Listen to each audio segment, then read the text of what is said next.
अस्सलाम वालेकुम। कैसे हैं आप सभी लोग। मैं आपका स्वागत करती हूँ स्टडी धावक की भूगोल वाली दुनिया के क्लासेस में। और दोस्तों, आज हम लोग देखने वाले हैं उपसौर अपसौर क्या होता है, संक्रांति, विषु संक्रांति, मकर संक्रांति, ये सब क्या होती है। आपने ये सुना होगा कि ये एक त्योहार है, बट इसके पीछे एक लॉजिक है। मतलब हम ये त्योहार ऐसे ही नहीं मनाते, इसके पीछे एक कॉन्सेप्ट है जिसको आज त्योहार का नाम दिया गया है। तो वो कॉन्सेप्ट आज हम लोग देखेंगे। तो बिना देरी करते हुए शुरू करते हैं भूगोल वाली दुनिया की क्लासेस।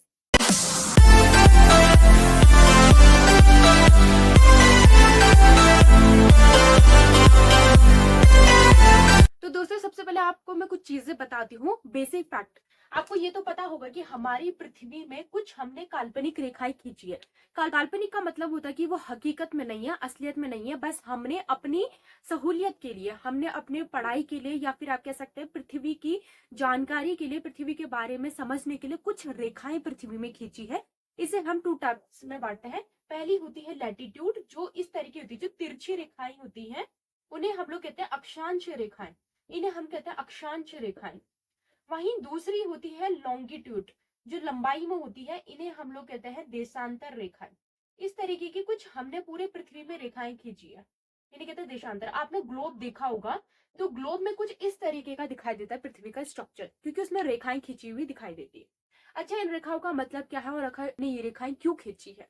देखो, इन रेखाओं को हमने इसलिए खींचा है ताकि जो पृथ्वी और सूर्य और चंद्रमा के बीच में जो संबंध है, जो दिन रात होते हैं, जो ये मौसम बदलते चेंजेस होते हैं, इन चीजों के बारे में पढ़ाई करने के लिए, इन चीजों के बारे में जानकारी के लिए हमने ये रेखाएं खींची है।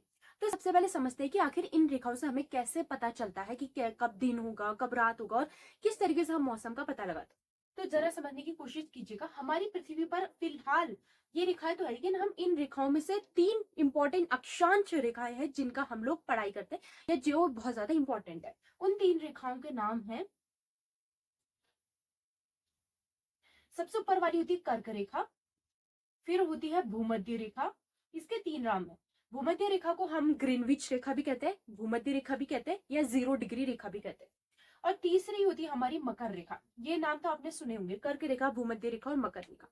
इन रेखाओं का क्या मतलब होता है, पहले मैं थोड़ा सा समझा देती हूँ कि आखिर हमें कैसे पता चलता है कि दिन होगी या रात होगी। आपको पता है कि पृथ्वी हमारे जो आपको ये तो पता है कि पृथ्वी और सूर्य के बीच में क्या संबंध है।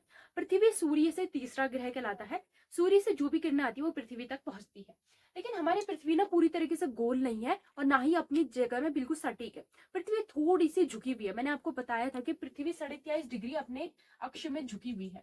झुकी हुई समझ लो, एक सेकेंड ना, मैं आपको समझाती हूँ। जैसे फॉर एग्जाम्पल आप ये ग्लास को देख लीजिए, इसको आप पृथ्वी समझिए, लेकिन जो ये पृथ्वी है ये बिल्कुल ऐसे गोल सीधी खड़ी नहीं है, ये थोड़ी सी ऐसी झुकी है, ये तिरछी झुकी हुई है। इसके झुकाव होने की वजह से हमें दिन और रात के बारे में पता चलता है। देखो, ये झुकी हुई है, तो ये समझो ये है सूर्य। अब ये सूर्य की किरणें आ रही है। आप एक बार बताओ, सूर्य की किरणें किस इलाके में पड़ रही है। इस इलाके में जहां पे सूर्य के सामने पृथ्वी का मुंह है, उस इलाके में पड़ रही है। और इसके बैक साइड क्या है, बैक साइड कुछ नहीं है, बैक साइड यहाँ रोशनी नहीं पहुंच रही है। तो जहां रोशनी नहीं पहुंचेगी वहां होता है अंधेरा, यानी कि रात। और जहां रोशनी पहुंचती है वहां क्या होता है, उजाला। अब पृथ्वी ऐसी तो खड़ी नहीं है, वो घूमती रहती है, घूमती रहती है, घूमती रहती है। तो घूमते घूमते 24 घंटे का जब वो सफर पूरा कर दिया अपना, तो दूसरे साइड उजाला हो जाता है और उसी के बैक साइड अंधेरा हो जाता है। इसीलिए यूएसए में रात और भारत में दिन होता है। इसके पीछे रीजन ये है कि अगर पृथ्वी, आप ये समझ लीजिएगा, ये भारत वाला इलाका है, ये यूएसए, कनाडा और दक्षिण अमेरिका वाला इलाका है। देखो, अभी पृथ्वी का मुंह किससे ओर है, सूरज की ओर है। तो सूरज की ओर मुंह होने की वजह से रोशनी कहाँ पड़ेगी, भारत में पड़ेगी। इट मीन्स अभी भारत में क्या होगा, दिन होगा। अब पृथ्वी घूम रही है, घूमती जा रही है, घूमती जा रही है, घूमती जा रही है। तो अभी तो इसके बैक साइड में अंधेरा है। जब घूम कर ये एक चक्कर पूरा कर दिया और भारत अभी साइड आ गया और यूएसए आ गया इस साइड, और अब किरणें कहाँ जाएगी, यूएसए की ओर। तो इट मीन्स अब कहाँ उजाला होगा, कहाँ दिन होगा, यूएसए में। और उसके बैक साइड भारत में क्या होगा, अंधेरा होगा। तो ये हम पता लगाते हैं किससे, एक तो ग्रीनविच रेखा से और दूसरा इसके घूमने से, सॉरी, इन रेखाओं से।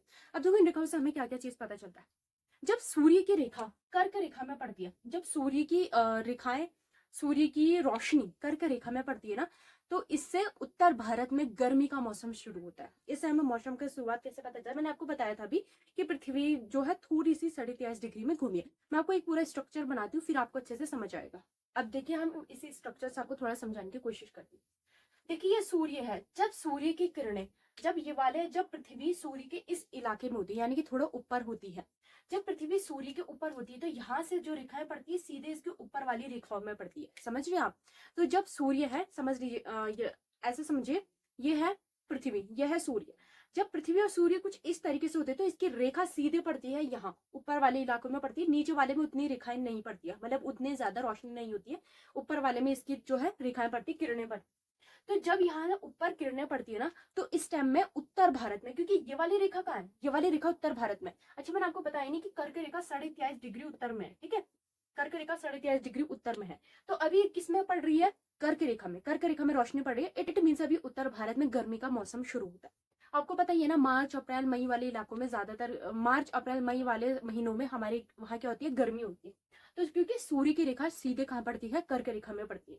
वहीं जब टाइम बढ़ते बढ़ते बढ़ते बढ़ते बढ़ते बढ़ते सूर्य पृथ्वी इस इलाके में आती है और यहाँ से जो है ये रेखा सीधे पड़ती है इसके बीच वाले में, बीच सेंटर में, ठीक है। सीधी रेखा कहाँ पड़ती है, बीच सेंटर में। बीच सेंटर में पड़ने का मतलब यह है कि अब धीरे धीरे उत्तर भारत से गर्मी वापस हो रही है, ठीक है। अब ये महीना आएगा आपका अगस्त सितंबर अक्टूबर वाला, अब धीरे धीरे गर्मी वापस जा रही है। फिर आता है जब पृथ्वी यहाँ पहुंच जाती है, यहाँ से पड़ती है इसकी रेखा सीधे नीचे यानी कि मकर में। मकर रेखा का मतलब ये कि अब दक्षिण भारत में गर्मी आ चुकी है और उत्तर भारत में विंटर सीजन शुरू हो चुका है।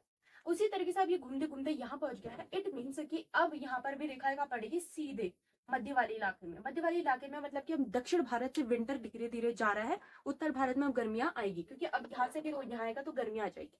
तो इससे हमें क्या पता चलता है कि किस तरीके से टाइम और मौसम बदलते हैं, मौसम चेंजेस होते हैं। उत्तर भारत, देखो हमारे जो पृथ्वी है ना, ये 2 पार्ट्स में डिवाइड है। ये होता है उत्तर गोलार्ध, एक होता है दक्षिणी गोलार्ध। जब उत्तरी गोलार्ध में गर्मी होती है ना, दक्षिणी गोलार्ध में सर्दी होती है, और जब दक्षिणी गोलार्ध में गर्मी होती है तो उत्तरी गोलार्ध में ठंड पड़ती है, ठीक है। अभी हमारे वहाँ ठंड का मौसम है तो दक्षिणी गोलार्ध में गर्मियों की शुरुआत हो रही है। दक्षिण गोलार्ध में कौन सा आता है, ऑस्ट्रेलिया, दक्षिण अफ्रीका, दक्षिण अमेरिका, ये वाले जो देश है वो कहेंगे अभी हमारे वहाँ गर्मी का मौसम शुरू हो गया। और हम लोग क्या कहेंगे, उत्तर भारत वाले अमेरिका, चाइना, भारत, हम लोग कहेंगे हमारे वहाँ विंटर सीजन शुरू हो चुका, ठीक है। इससे हमें क्या पता चलता है कि किस तरीके से पृथ्वी अपने अक्ष में घूमते हुए और सूर्य का चक्कर लगाते हुए मौसमों को चेंज करती रहती है। अब मैं आपको बताती हूँ कि इसमें कर्क संक्रांति, मकर संक्रांति और विषु संक्रांति क्या होती है। जब सूर्य की किरणें कर्क रेखा में पड़ती है तो उसे हम लोग कर्क संक्रांति कहते हैं। और ये रेखा पड़ती है आप लोगों के 1 जून को। 1 जून को ये रेखा सीधे कर्क रेखा में पड़ती है। और एक और बात याद रखना, जिस दिन, इसे कहते हैं उत्तर भारत का सबसे बड़ा दिन, यानी कि कर्क रेखा का सबसे बड़ा दिन।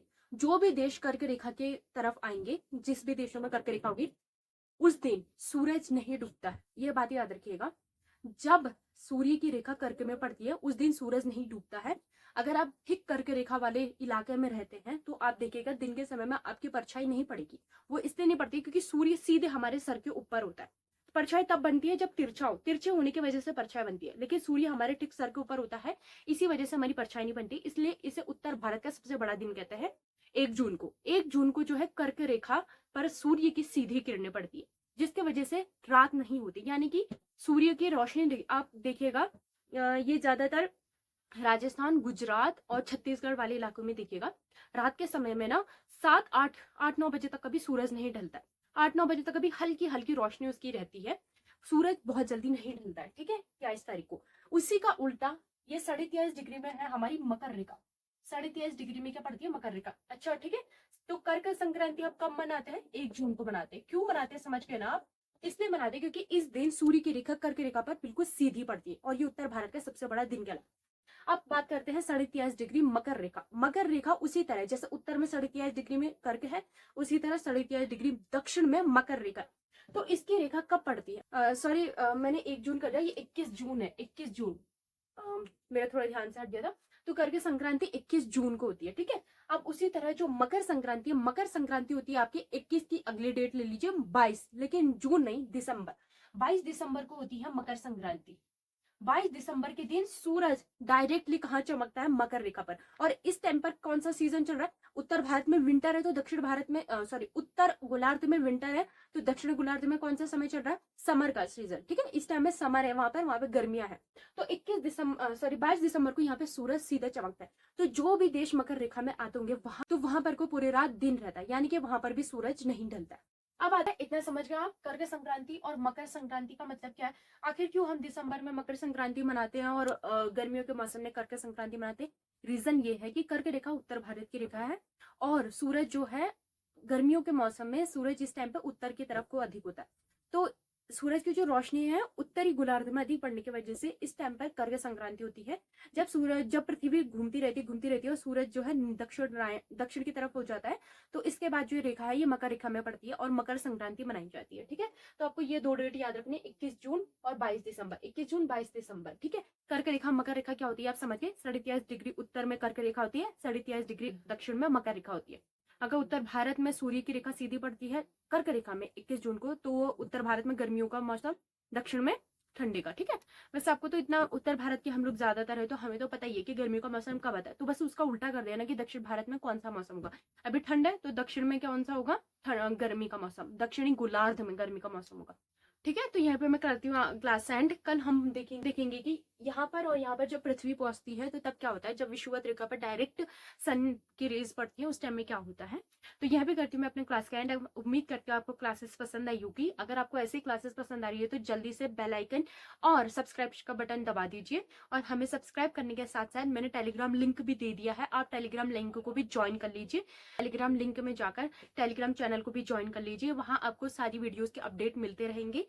तो चलिए मैं यहाँ पे करती हूँ सेशन का एंड। Bye bye.